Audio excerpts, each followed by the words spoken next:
Hola, ¿qué tal? ¿Cómo están? Muy buenas noches. Bienvenidos a las judiciales de Combate por Huelga, porque así debería llamarse el programa, debería cambiarle el nombre o la especialización, porque realmente se ha convertido vamos a decirlo, los programas políticos peruanos, por decirlo así, en programas que deberían de verdad tener permanentemente un staff de abogados constitucionalistas y de abogados penalistas. Bueno, el día de hoy vamos a estar en modo constitucional. Habida cuenta que la Fiscalía de la Nación ha presentado una denuncia constitucional contra Salas Arenas. Y Salas Arenas es nada más y nada menos que el presidente del Jurado Nacional de Elecciones. La Fiscalía abrió hoy una investigación a Jorge Salas Arenas por la negociación incompatible o aprovechamiento indebido del cargo por su acción como juez de la Corte Suprema de Justicia a lograr que Walter Ríos, recordarán el tema famoso de los cuellos blancos, entonces presidente de la Corte Superior del Callao, contrata a su ex asesor Pavel Cárdenas. Los hechos ocurrieron en el 2017 y fueron denunciados por el mismo Walter Ríos. ¿Qué tan importante, qué tan complicado que a un presidente del Jurado Nacional de Elecciones en ejercicio le levanten una acusación constitucional? En todo caso, ¿por qué tiene que ser acusación constitucional? Le ruego me lo explique en cristiano y como para el populorum al doctor Aníbal Quiroga. Buenas noches. Hola, Felipe, ¿cómo está? Buenas noches. Por favor, como si estuviera en la universidad, ¿de qué trata esto? Lo que ocurre es que los que están mencionados en el artículo 100 de la Constitución, llamados así en la jerga forense aforados, tienen una barrera antes de ir al Poder Judicial, que es el Congreso, el antejuicio constitucional. Y entonces la Fiscalía, por un lado, encontró que hay presunción de delito por parte de Salas Arenas, pero por otro lado no lo puede procesar directamente y tiene que pedirle permiso al Congreso. Esa es la denuncia constitucional. El Congreso hará el juicio político y finalmente o le levanta el fuero y por lo tanto puede denunciarlo ante la Corte Suprema, o no le levanta el fuero y con lo cual se archiva el tema. El problema es que Salas Arenas siempre ha dicho que es inmune porque como presidente del jurado no está en el artículo 100, pero hay que recordar que el Tribunal Constitucional, y en este caso la propia Fiscalía, no lo procesa como miembro del jurado, sino como miembro de la Corte Suprema. Recordemos que el presidente del Jurado Nacional de Elecciones es en todo momento un magistrado de la Corte Suprema que además lo preside de pleno derecho. En el jurado no hay elecciones para ser presidente. El presidente es el representante de la Corte Suprema, que en este caso es Salas Arenas. Pero no se sigue siendo acusado como miembro del jurado, sino como miembro de la Corte Suprema. De hecho, su sueldo lo recibe de la Corte Suprema y es ratificado como magistrado de la Corte Suprema. Para el común de la gente, que lo acaba de escuchar, entiende, y la verdad es que debe ser así, es difícil aceptar que no todos somos iguales ante la ley, porque hay gente como los miembros de la Corte Suprema, o en este caso, como hemos entendido, el señor Salas Arenas, por ser miembro de la Corte Suprema y por ser miembro del Jurado Nacional de Elecciones, tiene estas prerrogativas. La gente lo entiende como un blindaje, pero la verdad sí hace sentido que estas personas que detentan un poder tan grande no puedan ser acusados directamente ni defenestrados tan rápidamente. Ejemplo, lo que le ha pasado a la señora Patricia Benavides, ¿no? Que en este caso la excepción ha confirmado la regla. Normalmente para que caiga una persona del peso de alguien como una fiscal de la nación o como un juez supremo hay todo un proceso. Esto no suena muy justo para con la señora Benavides, ¿no? No, bueno, lo de la señora Benavides es francamente irregular, ¿no? Porque inclusive dentro del propio Ministerio Público, una fiscal adversaria a ella, como la señora Dela Espinosa, ha reconocido que las pruebas contra ella son absolutamente incipientes. No obstante eso, la Junta en su anterior composición la fulminó en 24 horas. Eso es absolutamente insostenible en el derecho, pero lo importante para la gente es establecer que algunos funcionarios, por el hecho de ser funcionarios, tienen una protección para evitar las denuncias fútiles, para evitar que todo el día estén presentes la Fiscalía y los juzgados, ¿no? Y es el caso de los aforados en el artículo 100 de la Constitución, más el 117 para el presidente de la República. Decía esto porque cuando uno lee bien el comunicado del Ministerio Público, los hechos materia de la acusación que lo están poniendo en problemas al señor Salas Arenas son hechos de finales del año 2017 y denunciados en el 2019. O sea, esto ha pasado hace 5 años. Sí, esa es una gran demora del Ministerio Público y una gran digamos, omisión del Ministerio Público, porque tanto la Constitución como en general los tratados internacionales hablan de los procesos sin plazos dilatorios, y evidentemente una acusación que duerme 5 años no es un proceso en plazo razonable. Correcto. Seguimos avanzando porque hoy ha sido la lluvia, todo el mundo lo tiene que haber llamado, el doctor Quiroga, ha sido la lluvia de las notificaciones o informaciones del Ministerio Público con respecto a denuncias de este pelaje, de este tamaño, ¿no? La Fiscalía de la Nación, a través del área de enriquecimiento ilícito de denuncias constitucionales, derecho constitucional, el día de la fecha, el día de hoy, ha presentado denuncia constitucional contra Betsy Betsabe Chavechino, la ex premier que está metida en la cárcel por el tema del golpe, como presunta autora del delito de enriquecimiento ilícito agravado en agravio del Estado, debido a que habría abusado del cargo de congresista de la República, ministra de Trabajo y Promoción del Empleo, así como ministra de Cultura, incrementando ilícitamente su patrimonio con la adquisición de un inmueble en el distrito de Calana, provincia de departamento de Tacna. En este caso, también por ser aforada, tiene que ir en este hilo procesal, pero sí, le pido también que le explique. 5 años posterior al cargo. ¿Cuánto? 5 años a posterior a hacerse el cargo. Ya. Le digo esto porque ahorita vamos a hablar del tema de la Presidenta de la República, pero me gustaría que usted le explique a la gente qué implica el enriquecimiento ilícito. La gente cree que el enriquecimiento ilícito es te agarraron robando, mientras que la verdad es que el enriquecimiento ilícito es te agarraron teniendo en exceso, y eso se presume robo, ¿correcto? Así es.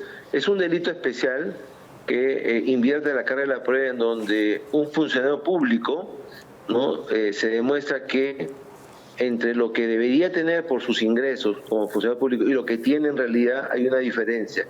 Y esa diferencia, ese desbalance, hace presumir que es un enriquecimiento ilícito. O sea, hay 2 tipos de enriquecimiento: el que tiene una vida privada, como el caso tuyo, por ejemplo, que te enriqueces con tu trabajo y con tus empresas, lícitamente, y el funcionario público que se enriquece indebidamente, porque el sueldo del funcionario público no es para enriquecerse en ninguna parte del mundo. Claro. Entonces, si un funcionario público se enriquece, la ley presume que ese enriquecimiento, ese plus, es irregular, ilegal.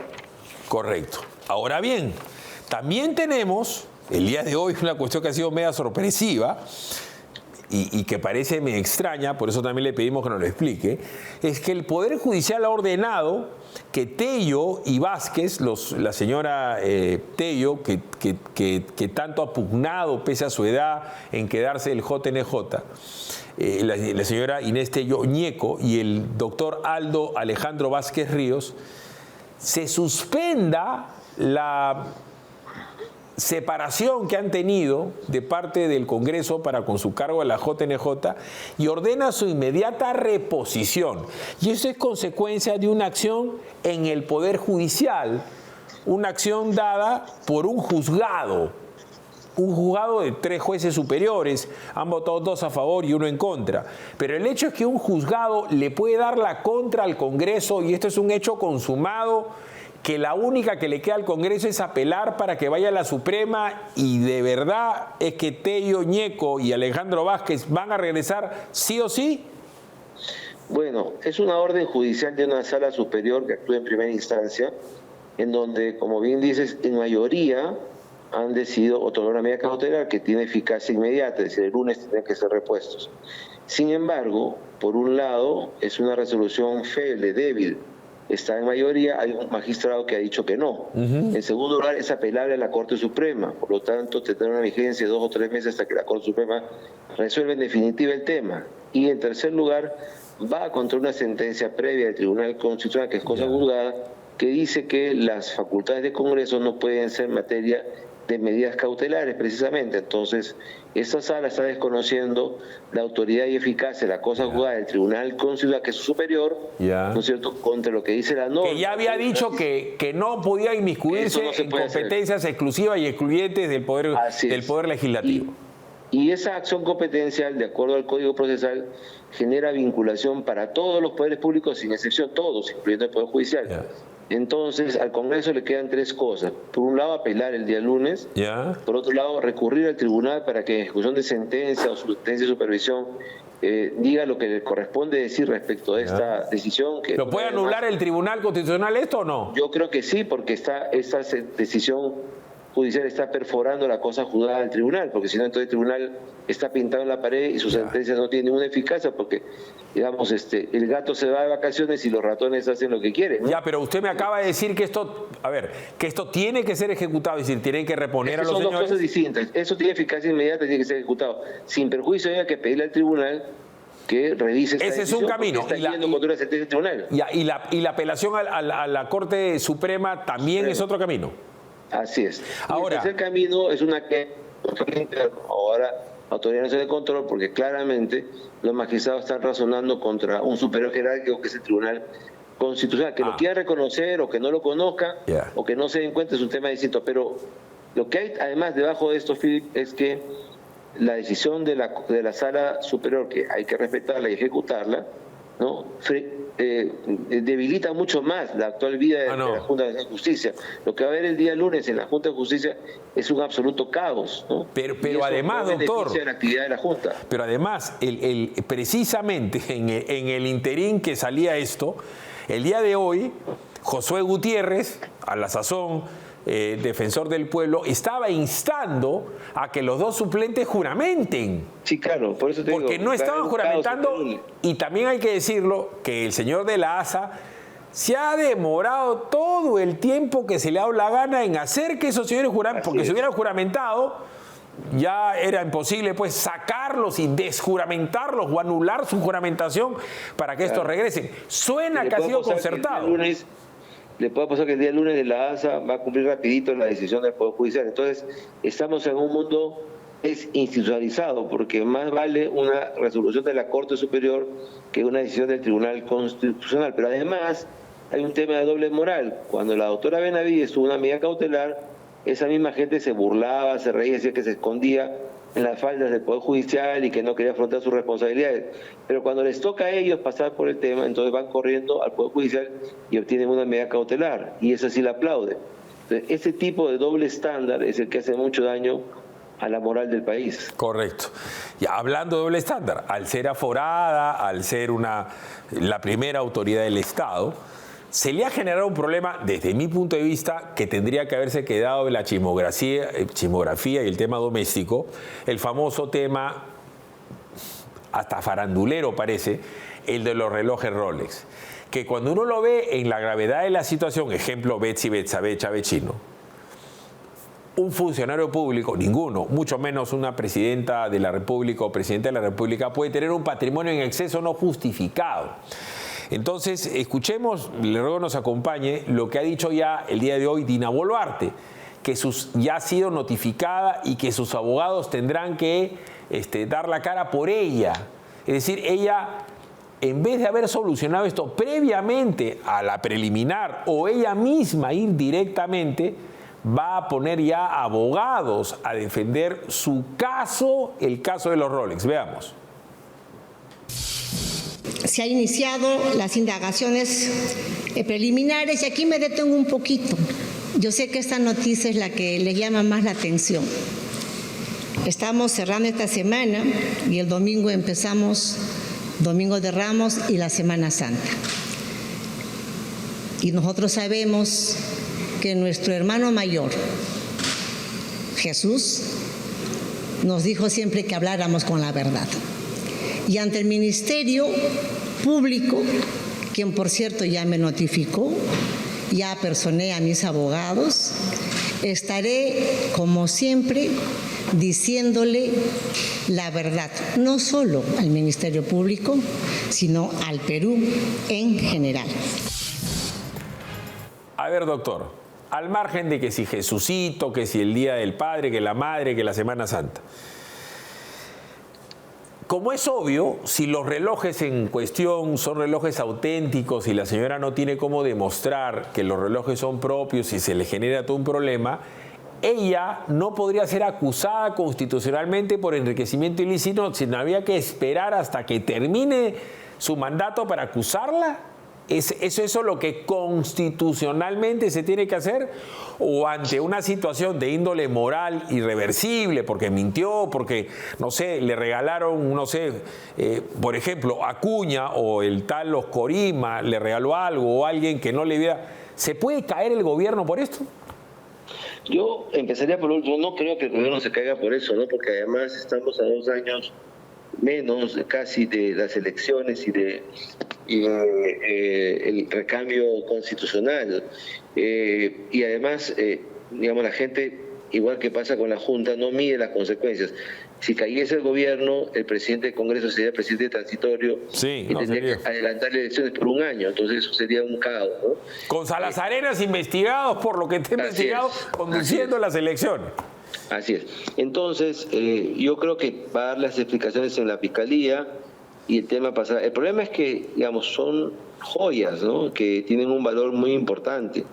Y entonces, de alguna manera, no se ha medido políticamente el impacto que eso tenía. Y por lo demás, como estrategia, me parece siempre malo, en general, que los políticos se trompeen o se peleen con la prensa, ¿no? Le echan la culpa a la prensa, los destapes, se molestan con las preguntas y tal. Creo que tendría que haber mayor flexibilidad en la respuesta, mayor soltura en las indagaciones de la prensa, porque no se dan cuenta que eso es lo que atiza más el fuego y lo que hace crecer la bola, ¿no? Y además, secretismo, esa intolerancia hace que el tema vaya creciendo y en vez de desaparecer. A veces dicen, pero ustedes tienen que investigar bien, pero ustedes saben bien su trabajo.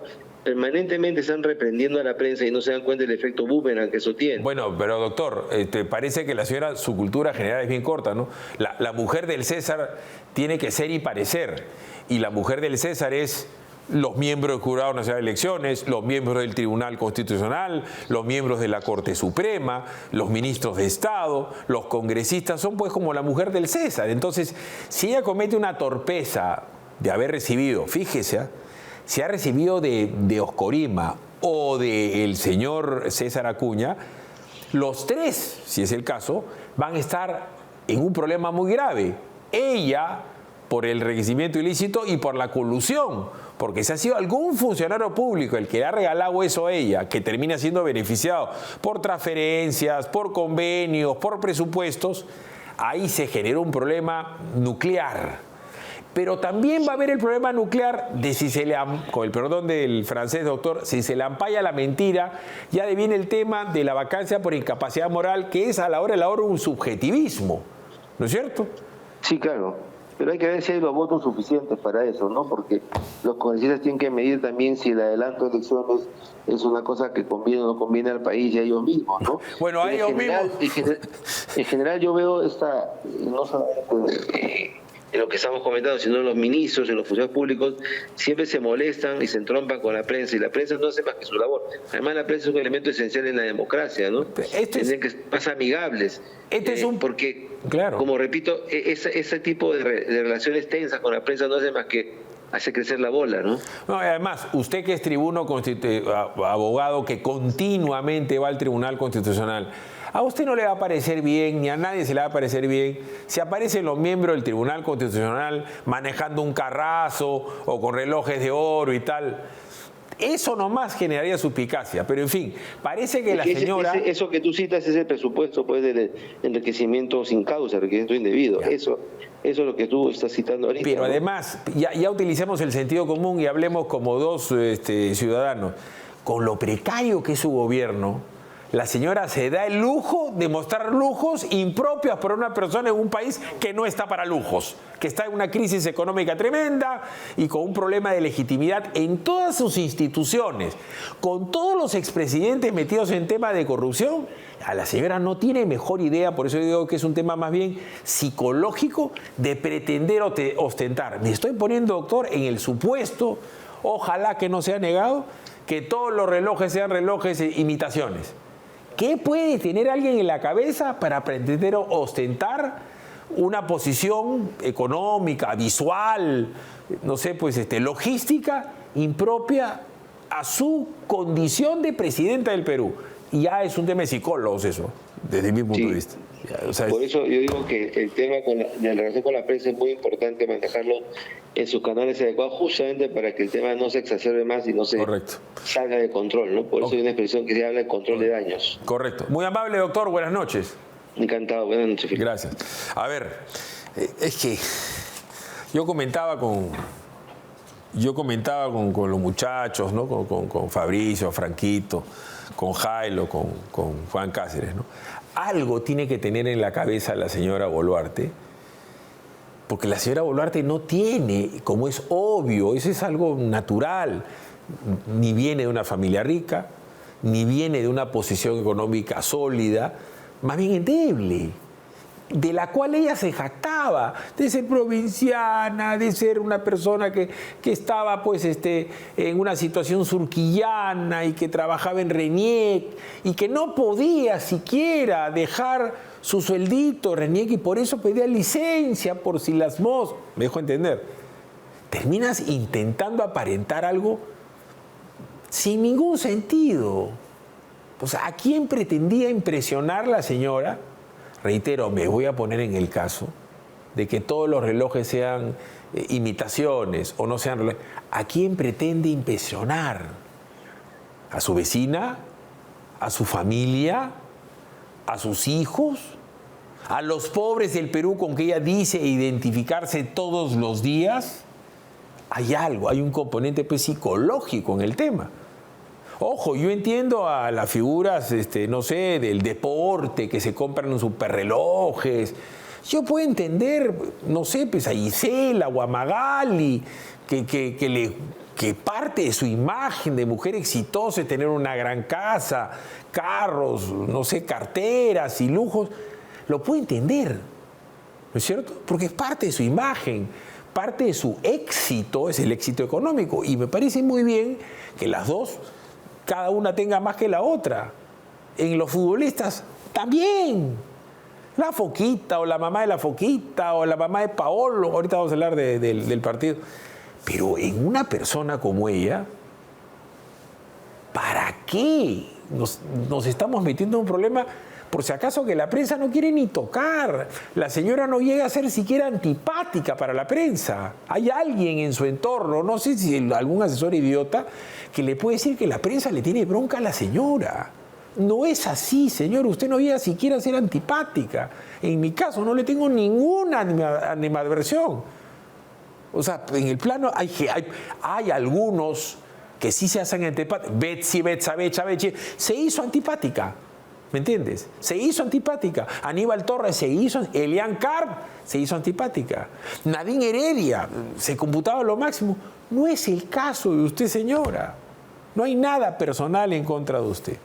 Rapidito, la Fiscalía allanó el Ministerio del Interior. Un equipo de fiscales allanó el Mininter para recabar información sobre el presunto nombramiento irregular de Patricia Bobadilla Terán como directora general de la Oficina General de Imagen Institucional. Las pesquisas contaron con el apoyo de DIVIAC.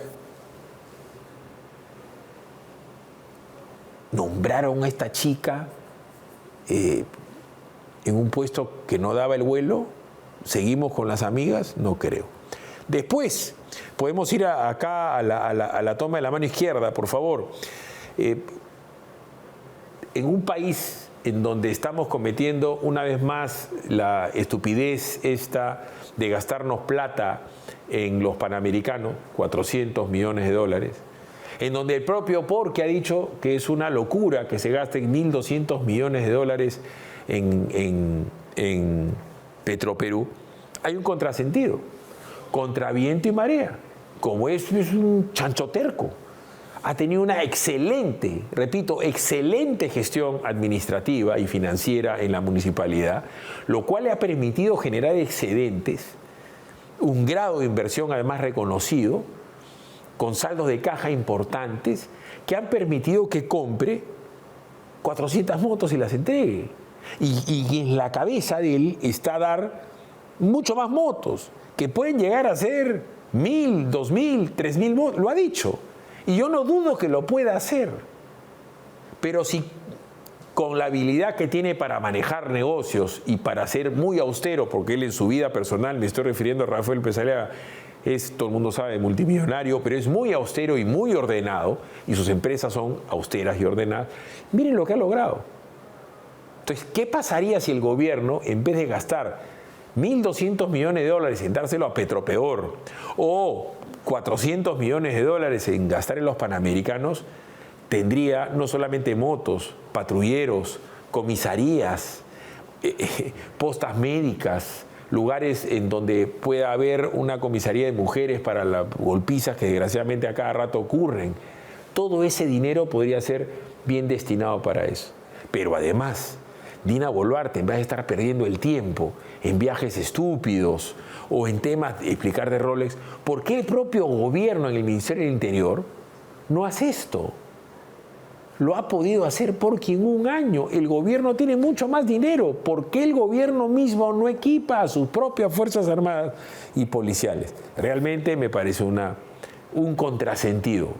Bien por la Municipalidad de Lima, mejor inclusive por los policías que van a tener estas 400 motos. El ojo que llora, otra polémica. La Municipalidad de Lima ha pedido demoler el ojo que llora. Hay toda pues una historia atrás de esto que ha terminado siendo un monumento para terrucos. Es la verdad que evidentemente han metido y han mezclado a terroristas con víctimas del terrorismo, y eso es básicamente una ofensa para la gente inocente que murió, porque no puedes meter en el mismo saco a los que agredieron al Perú de los que fueron víctimas de esa agresión y tomar esto como una gracia. Esto, por el poder caviar, ha tenido mucho tiempo de ejecución. Entonces ahora desenmarañar esto va a ser todo un tema de índole seguramente político. Pero la verdad es que lo mejor que podrían hacer es que no demolición, cada una de las piedritas que se lo devuelvan a cada uno de los familiares y cambiar el sentido de esto. Sería eso más sencillo. En vez de la demolición, para que no digan que ha habido una demolición, agarren cada piedrita que tiene un deudo. ¿Sabe qué, señor? Vamos a cambiar el parque, ¿ya? Va a seguir siendo ya no se va a llamar el ojo que llora, sino el ojo que ríe, ¿ya? Listo. Y ponen una llama votiva que diga pues la felicidad para todos los peruanos. Y le cambian el cariz, como tendrían que cambiar el cariz del famoso Museo de la Memoria, que también es una interpretación de la caviarada con lo que ellos llaman conflicto armado interno. Y no hay que ser hipócrita, porque todos los años hacen sus romerías, toda la terruquería y toda la progresía. Ahí no van los militares, ahí no van los hijos de la gente asesinada por Sendero Luminoso. ¿O no? Avancemos. Lo de Susana Villarán, que también le decía a los muchachos que se ha demolido la casa en el asentamiento humano desde el punto de vista de la zonificación, le han roto pues la piscina. ¿Qué puede haber pasado en la psiquis? No estoy haciendo una evaluación de índole, vamos a decir, política, o sea, ni siquiera moral de la señora, que ya se sabe que es una confesa corrupta y ladrona, ¿no? En su psiquis, ¿no? Ella, toda una vida de una familia, vamos a decir, acomodada, prefiere ella irse a vivir con los pobres, se casa con un hombre que no era una extracción rica, está bien, era izquierdista, todo lo que usted quiera. Pero ¿qué tiene que haber pasado por su cabeza en determinado momento de su vida para bloquearse y obnubilarse por su odio de clase, su comunismo, para terminar siendo una ladrona? Porque la señora termina siendo una ladrona. También tenía joyas y ropas, nadie sabe que vive el hijo. Pero además de ladrona, se alía con la caviarada, su causa de líderes, para que la saquen, ¿no es cierto? Y habiéndola sacado, ¿qué tiene que pasar por su cabeza para irse a vivir un balneario en donde ella, habiendo sido autoridad municipal que sabe perfectamente de las legislaciones, termina en una piscina, ¿no es cierto? Pasando piola, porque pretende ella llevar su juicio en libertad todos los años que sean, alargando el juicio, y ella tirando piscina. Digo esto porque se pudo haber ido a otro sitio, pero ella quería tener su piscina, ¿me entiendes? Y ha terminado haciéndole daño a su propia familia, porque entiendo que en esa casa hay un hermano, Álvaro, que asumo que debe ser una persona correcta y no es ningún delincuente como la hermana, que se ha visto afectado. Ahora todo el mundo habla de él y le ha roto la casa y de todos los vecinos. ¿Qué puede estar pasando en la psiquis de ella en este momento? Ahora, me tienen bronca, me tienen odio, que el fujimorismo y tal, cuando lo que es una ladrona desubicada. Algo le pasó en la cabeza a Susana Villarán. Realmente está en escombros, su nombre, su reputación y su futuro, porque por mucho que la quieran alargar, va a terminar presa y muy probablemente termine merecidamente muerta en la cárcel. Veamos el tema.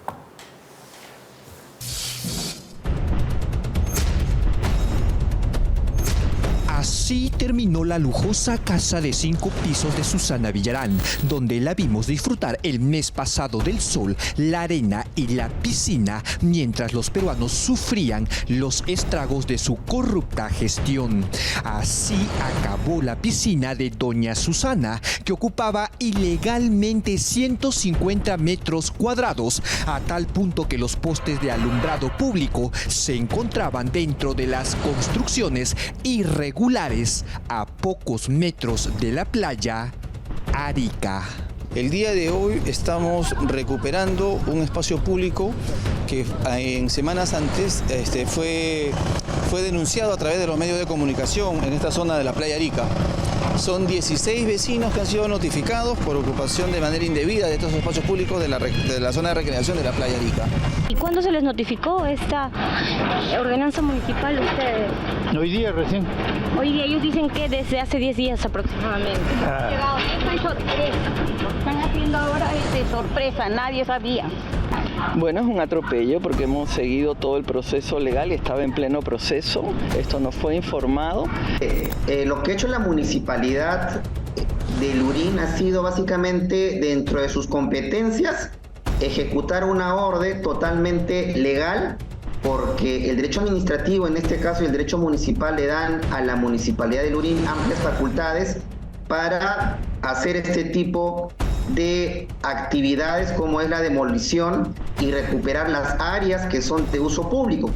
Pero la piscina de doña Susana no fue la única que quedó hecha trizas. En total fueron 16 viviendas las que pagaron los platos rotos por culpa de la exalcaldesa de Lima. Los residentes dejaron en claro que lamentablemente no pueden escoger a sus vecinos y que tomarán acciones legales respecto al accionar de la municipalidad de Lurín.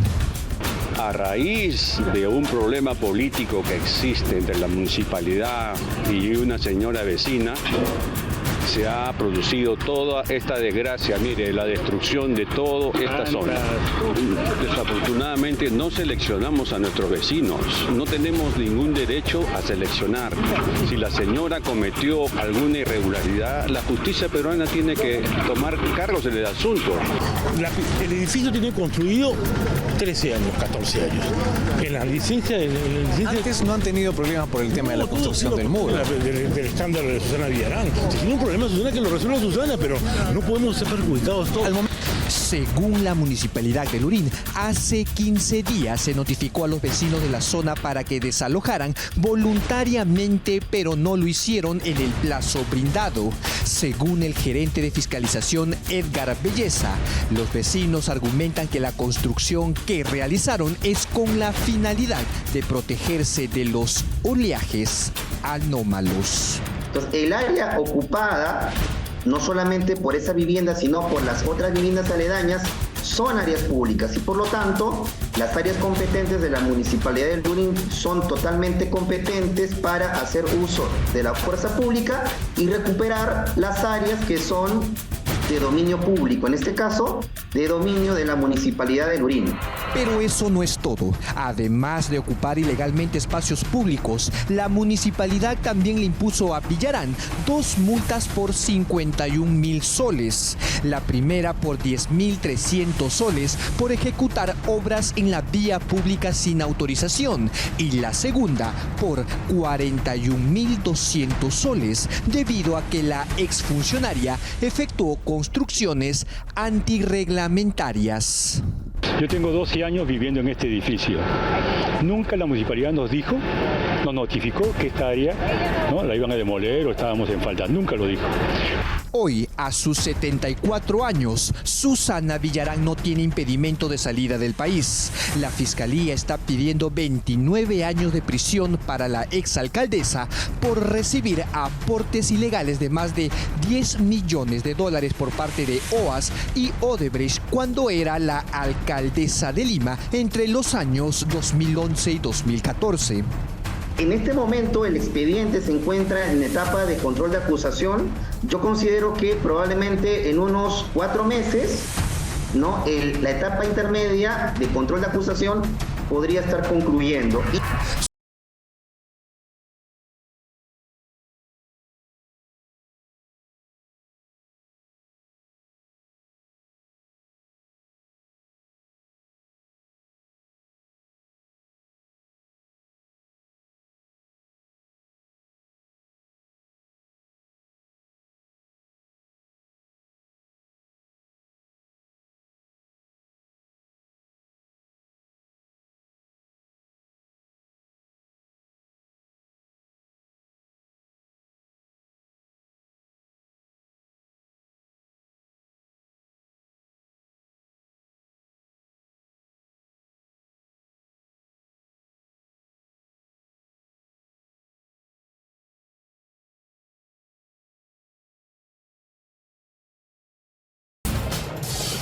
Lo que es evidente que sobre pretexto de una presunta enfermedad no puede estar libre, ¿no?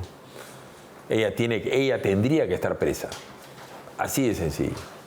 La gravedad de los hechos imputados es evidente, y que es una persona que está falseando su condición de salud, te dice que en cualquier momento sería capaz de fugarse, pues. Evidentemente obstruye la justicia también. Pero después la justicia caviar, pues es el estándar diferente para variar.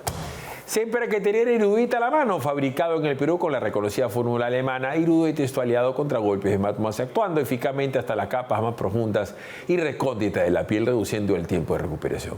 Irudit, tenlo a la mano. Vamos a la pausa y venimos con Elejalder Godos Cáceres para hablar del partido entre Perú y Nicaragua. Sí. Y Nicaragua. Es algo que yo nunca pensé que iba a hacer, ¿no? Hablar de un partido Perú-Nicaragua.